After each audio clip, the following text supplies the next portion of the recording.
Le cinéma et la télé francophone ont perdu en 2025 une poignée d'anciens combattants dont les noms nous rappellent d'autres décennies. Souvenirs d'enfance, musique de générique ou répliques cultes.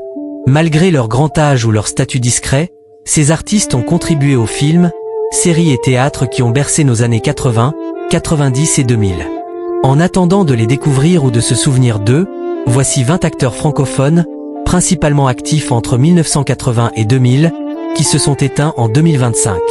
Nous évoquerons leur parcours, leur rôle marquant et les circonstances de leur disparition, pour que leur mémoire reste vivante. Julien Poulain, au Québec, Julien Poulain était connu comme personne pour son personnage de Bob dans Elvis Gratton, un anti-héros populaire des années 80. Après un rôle remarqué dans Bonbons et Chocolat en 1974, il a explosé de succès avec Elvis Gratton en 1981 et ses suites miracles à Memphis en 1998 et La Vengeance d'Elvis Wong en 2003. Il a aussi tourné dans des drames historiques québécois, 15 février 1839 en 2001, Séraphin en 2002, et signé des rôles télé, comme dans les téléséries Bob Gratton, Ma vie, My Life. Grand gaillard à l'humour bon enfant, il a reçu 2 prix Jutra. Meilleur second rôle en 2011 et meilleur acteur en 2013 pour Camion, ainsi qu'une nomination aux Gémeaux en 2020. Julien Poulain est décédé le 4 janvier 2025 à l'âge de 78 ans, dans un hôpital, sans que la famille précise la cause. Son interprétation de Bob Gratton, père québécois raillé et tendre, reste dans les mémoires comme une satire tendre de la québécitude des années 80. Benoît Alman, véritable voix off du cinéma français, Benoît Alman était un maître du doublage. Il a prêté sa voix grave et posée à Morgan Freeman, Disney, mais aussi à des personnages cultes du dessin animé Baloo dans Le Livre de la Jungle, Zeus dans Hercule et au Guignol de l'Info. Sur scène, il a joué une quarantaine de pièces dès l'âge de 16 ans, puis s'est consacré au doublage depuis 1992, cumulant ainsi une carrière longue de plusieurs décennies. Le 5 janvier 2025, Benoît Alman est mort à 82 ans. Son entourage a annoncé le décès sur les réseaux sociaux. Saluant un des piliers du doublage français, ses proches rappellent qu'il a aussi travaillé à la radio RMC, RTL et animé l'émission itinéraire d'un doublage sur Radio Néo. Homme discret, il laisse derrière lui des voix inoubliables et de nombreux visages qu'on a cru entendre sans jamais voir. Jean-Paul Dermont, acteur belge natif de Liège, Jean-Paul Dermont surnommé Popol, a été un visage familier du cinéma franco-belge des années 90. Après des débuts au théâtre, il a joué au cinéma aux côtés des frères Dardenne dans La Promesse en 1996 et Le Fils en 2002, ainsi que dans le thriller Dédale en 2003 de Lars Betck. Il apparaît aussi dans la comédie populaire Une chaîne pour 2 en 2009 et le film à succès de Danny Boone Rien n'a déclaré en 2010. Très actif à la télévision belge et française, il a notamment tourné dans plusieurs séries. Selon ses proches, Dermont était un excellent comédien de théâtre au sourire bienveillant. C'est à 81 ans, le 27 janvier 2025, qu'il est décédé à Liège. Son départ a suscité de nombreuses réactions émues.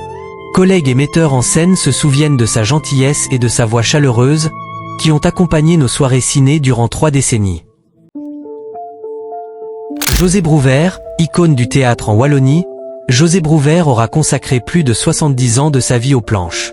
Fondateur en 1952 de la troupe de l'Arlequin à Liège, il en a assumé la direction artistique durant près de 60 ans.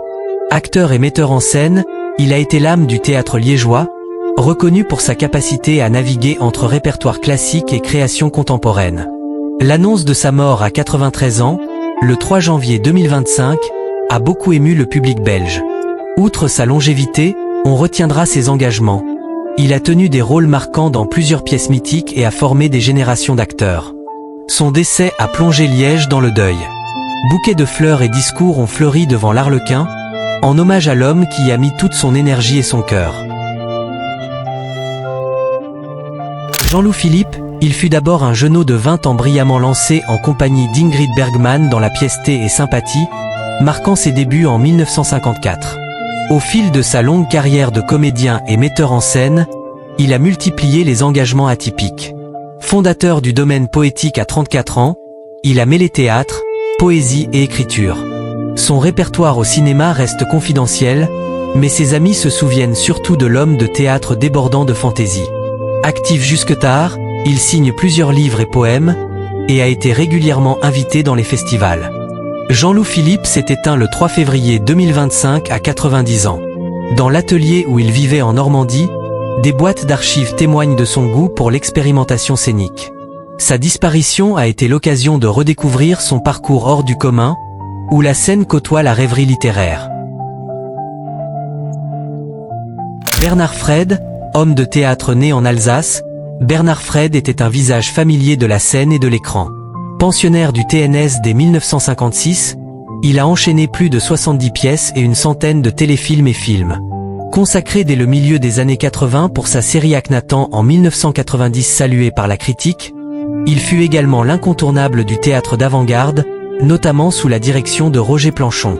Au cinéma, on l'aperçoit en second rôle dans des films de Jean-Pierre Mocky ou Gérard Houry. En 1988, il obtient une nomination aux Molières pour Le Faiseur de théâtre. Le quotidien DNA l'annonce mort le 12 avril 2025, à 85 ans. Pour ses collègues, Bernard Fred était un comédien engagé, infatigable promoteur de la culture en Alsace et professeur inspirant d'acteurs confirmés. Ses interviews décrivent un homme humble qui aimait rire du monde du spectacle tout en se donnant corps et âme à chaque projet. Sa perte a été saluée par le milieu théâtral comme celle d'une grande voix de la scène française. Bernard Pruvot, on a découvert Bernard Pruvot au cinéma tardivement. À 57 ans, il a éclaté dans le rôle du commandant Van der Weyden, policier campagnard et décalé, dans la mini-série Petit Quinquin en 2014 de Bruno Dumont. Son interprétation a fait mouche, donnant lieu aux variantes Coin-Coin et les Aides-Inhumains en 2018 et au film L'Empire en 2024, où son personnage hilarant a diverti la France entière. Né en 1957, ouvrier et père de 5 enfants, Pruvot gardait une simplicité proverbiale. À 57 ans, il incarnait l'inimitable Roger Van der Weyden, un rôle qu'il reprendra en 2018 dans une mini-série et en 2024 dans le film L'Empire. Le 27 juin 2025, à 68 ans, Bernard Pruvot est décédé d'une maladie. Sa disparition a ému les fans de Dumont et du cinéma populaire.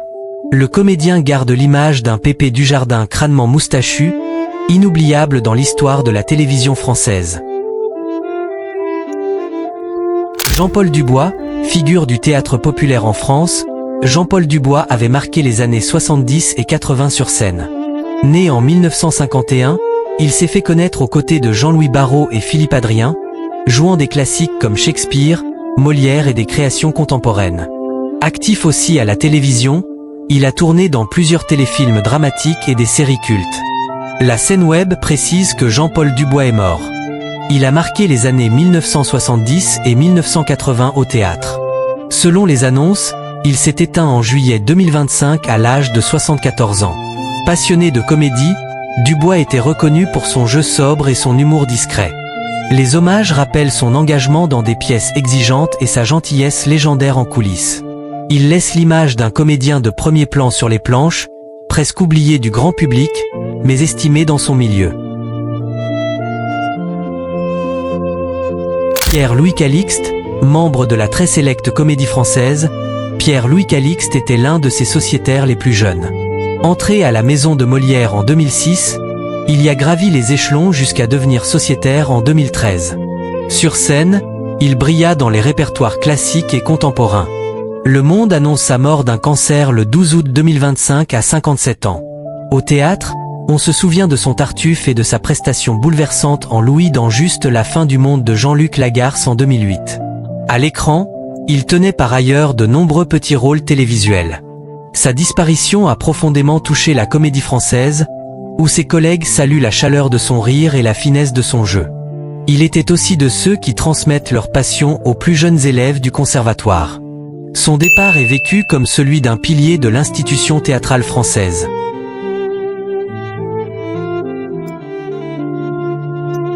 Gérard Chailloux, chacun se souviendra de lui dans son costume étroit de Jean-Guy Lecointre, l'agent légèrement nigaud de Caméra Café. Le comédien Gérard Chailloux a joué durant plusieurs décennies au théâtre et à la télévision. Après des rôles classiques au théâtre, il a connu un grand succès populaire avec la série humoristique Caméra Café. Il y incarnait un cadre de bureau pince sans rire, aux côtés de Bruno Solo et Yvan Le Bollocache. En août 2025, M6 annonce son décès à 79 ans. Grand habitué des scènes, il a également joué sous la direction de Robert Hossein et a participé à plusieurs adaptations télévisées. Ses collègues évoquent un compagnon chaleureux et drôle, fin connaisseur du théâtre classique. Sa mort a déclenché un véritable torrent de témoignages sur les réseaux sociaux, chacun citant sa réplique préférée ou partageant un souvenir de plateau. Pour des millions de téléspectateurs, Chailloux reste l'image d'un drôle de collègue de bureau, désormais reconverti au ciel du spectacle. André Oumanski, souvent aperçu dans les seconds rôles du cinéma français, André Oumanski était aussi un comédien de théâtre. Il a joué dès les années 60 sous la baguette d'Henri-Georges Clouzot dans La Vérité, en 1960, ou de Gérard Houry dans Le Jouet, en 1976. Ses apparitions se poursuivent jusqu'aux années 2000, on l'aperçoit par exemple dans Highlander 3, Le Sorcier en 1995 et Othello en 1995. André Oumanski est un acteur français, né en 1933 et mort le 26 septembre 2025, à 92 ans. Peu d'articles ont traité cette disparition, mais le cinéma français se souvient d'un visage familier. Un dandy rigide dans un grand restaurant, un cocher aristocrate dans le cœur à l'ouvrage. En doublage, il prêtait aussi sa voix. Par exemple à Omar Sharif, mais c'est l'écran qui l'a le plus fait connaître. Oumanski était un sérieux monsieur du cinéma, amoureux de son métier, dont la mort ouvre une page sur une génération d'acteurs prolifiques mais peu flamboyants. Bernard Larmande, il incarnait souvent des personnages modestes et droits. Révélé pour avoir interprété le médecin légiste Salvo dans la série policière à succès Navarro, il a aussi tourné dans Plus belle la vie et La comédie en famille.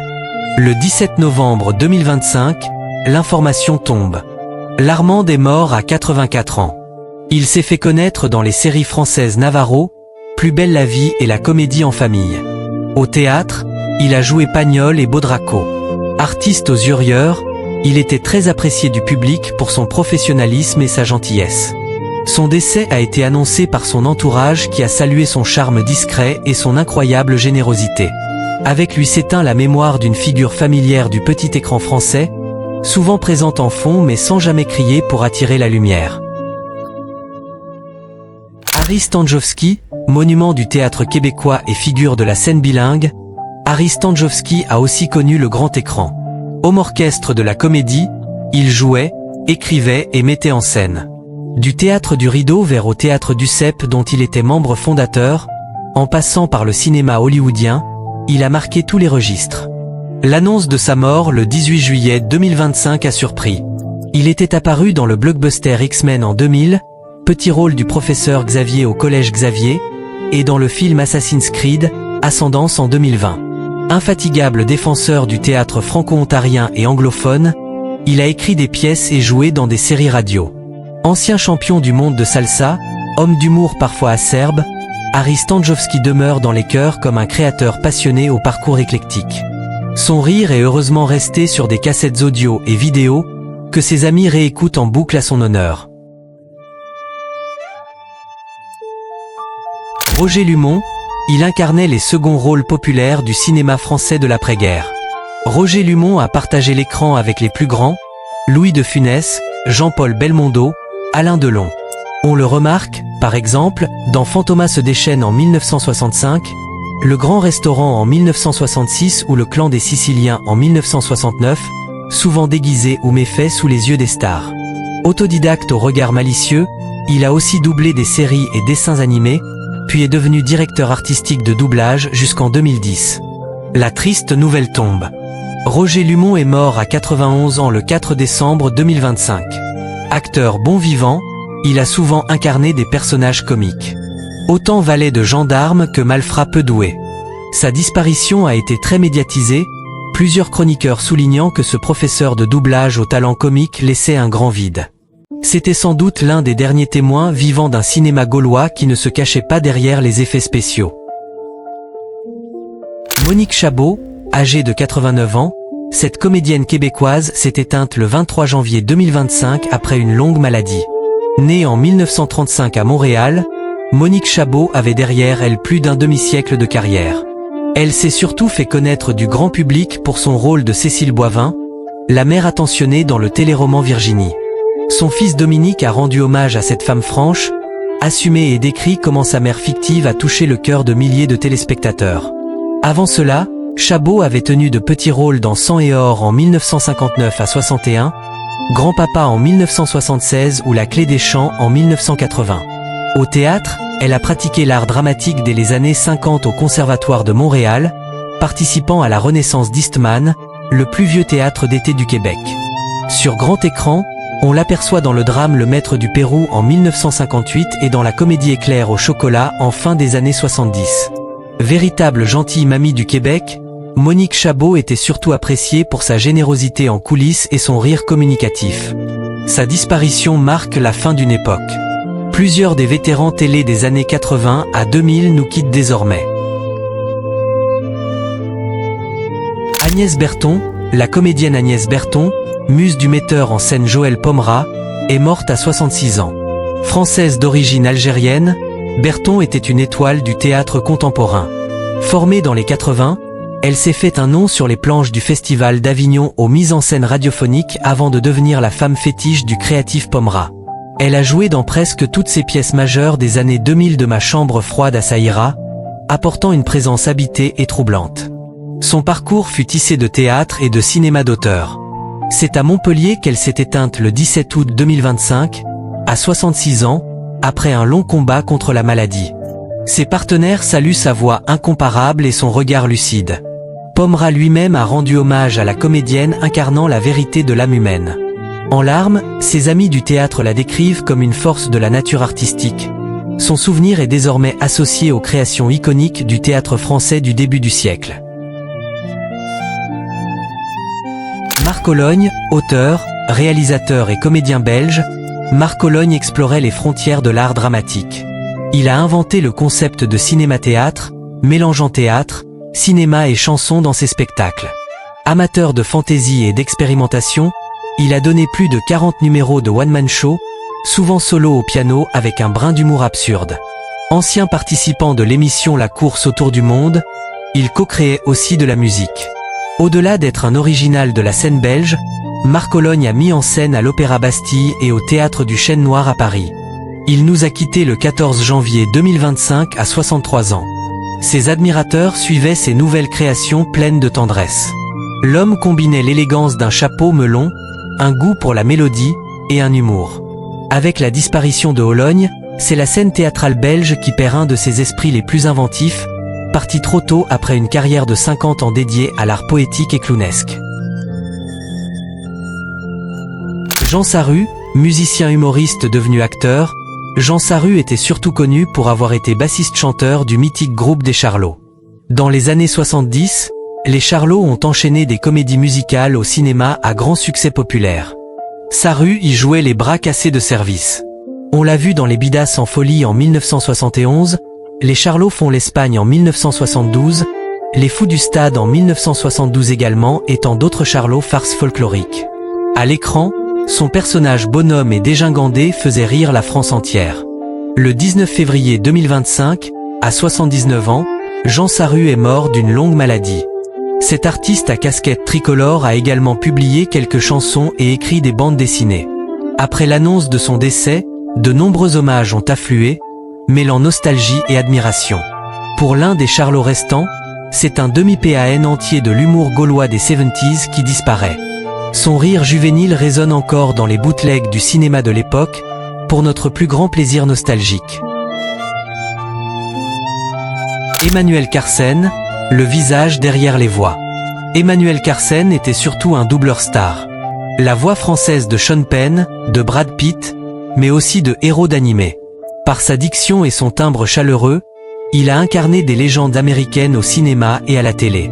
Né Emmanuel Bourdeau en 1963, il était issu d'une famille de comédiens.